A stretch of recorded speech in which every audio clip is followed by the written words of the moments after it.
greatest year in movie history is a hotly debated topic, especially with excellent years in recent times. There is an argument to be made for any year, but here's our answer for why it's got to be 1982. E.T. the Extraterrestrial. Not much can be said about Steven Spielberg's timeless story of a young boy who befriends an alien from outer space that hasn't been said already. Smashing into the box office on June 11th, 1982, E.T. the Extraterrestrial was an immediate hit, and surpassed then record holder Star Wars as the highest grossing film of all time. E.T. held this record until Spielberg broke it again 11 years later with 1993's Jurassic Park. This instant classic elevates the rest of the year before we even get to the other movies. Rocky III. The third installment of the Sylvester Stallone-led franchise is also the second to be directed by the star himself, and has even become the most iconic in the series. After two films of their rivalry front and center, protagonist Rocky and trainer Apollo Creed's newfound friendship is much more fitting for the characters. The central conflict of this film is Rocky taking on and losing to the bad-to-the-bone James Clubber Lang, who is portrayed by the perfectly cast Mr. T. Although this is the main plot, the themes surrounding the story are those of perseverance and determination, which anybody can appreciate. The film was also the debut of the iconic theme song, Eye of the Tiger, performed by Survivor. The song shot to the top of the charts when released alongside the movie. Rocky III also marks the best shape that Stallone has ever been in, according to the actor himself. He claims to have lowered his body fat percentage to a mere 2.9%. Impressive. Gandhi. Richard Attenborough's epic biographical drama based on the life of Mahatma Gandhi is nothing short of a masterpiece. It covers over 50 years of history, showing what the inspirational leader had to tolerate during his non-violent struggle for independence. Ben Kingsley stars as the titular character, delivering a performance where the actor is near unrecognizable. Critics lauded Gandhi, honoring the film with several achievements at the 55th Academy Awards, including Best Director for Attenborough, Best Actor for Kingsley, and Best Picture. Blade Runner.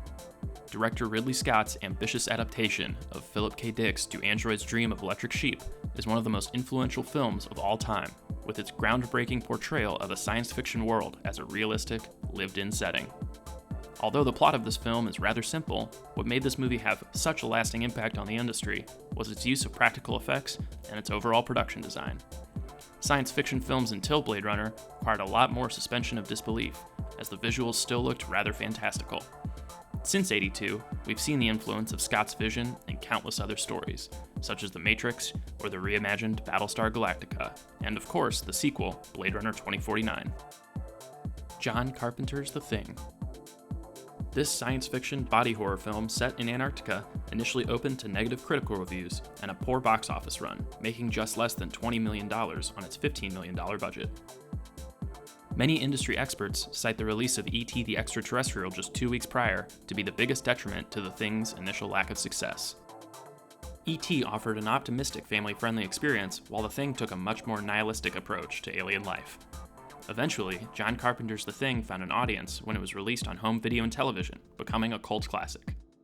Today, it is widely considered one of the greatest and most influential horror films ever made. Star Trek II: The Wrath of Khan. Going in a completely different direction than 1979's Star Trek: The Motion Picture, The Wrath of Khan was the first successful transition of the Star Trek franchise from niche nerddom to popcorn entertainment. Ricardo Montalban's electric return to the role of Khan from the show's Space Seed episode in the first season helped warp this movie to the top spot at the box office. It broke the record for the highest gross on the first day of a film's release, with over $14 million in profit.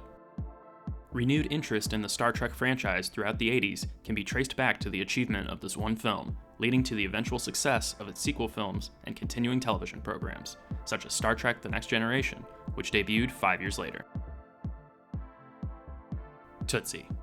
This Sidney Pollack directed and Dustin Hoffman led comedy about a volatile, perfection-driven actor who adopts a new identity as a woman to land a job was a national hit, becoming the second highest grossing film of the year in North America, and also becoming the highest grossing comedy film of all time.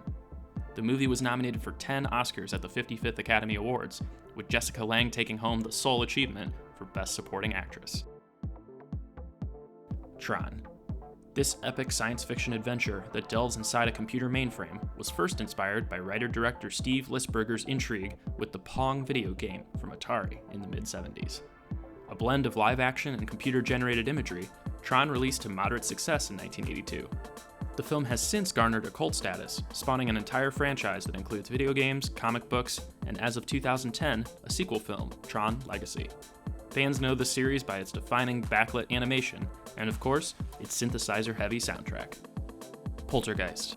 Tobe Hooper's supernatural horror film was a major hit in 1982, becoming the 8th highest-grossing movie of the year in North America. Originally penned by Steven Spielberg, Hooper took over as director when a clause in Spielberg's contract with Universal Pictures prevented him from directing any other film while preparing E.T. the Extraterrestrial. Hooper was a perfect fit, though, as he was the director of 1974's massively influential The Texas Chainsaw Massacre. With both of these horror classics under his belt, it's safe to say he's a master of the genre. Honorable mentions. These films are still beloved by fans everywhere, but haven't aged as gracefully as the ones we've already discussed. That said, they still deserve an honorable mention. 48 Hours. Launching the film career of Saturday Night Live star Eddie Murphy, this buddy cop action comedy is truly the first of its kind, inspiring other instant classics such as Lethal Weapon, Bad Boys, and Rush Hour. The Dark Crystal. Although the plot is your typical children's fantasy film story, what makes The Dark Crystal such a great film is the excellent set design and the always incredible puppetry by Jim Henson and Frank Oz. First Blood. First Blood is an action classic, establishing John Rambo and Sylvester Stallone's first outing as the heroic war vet turned survivalist. This would have made our actual list, but we didn't want to steal any of Stallone's glory from Rocky's epic comeback. Fast Times at Ridgemont High. A staple of the high school coming-of-age genre, Fast Times is notable for its ensemble cast of celebrities before they were really famous. Sean Penn, Jennifer Jason Leigh, Phoebe Cates, and Judge Reinhold star in the film, but it also featured Nicolas Cage, Eric Stoltz, Forrest Whitaker, and Anthony Edwards. Conan the Barbarian. The breakout film of superstar bodybuilder-turned-actor Arnold Schwarzenegger, Conan was also the first majorly successful sword and sorcery blockbuster, inspiring many productions and being the standard by which success in the genre was measured. If you enjoy content like this video, please subscribe to our channel for more.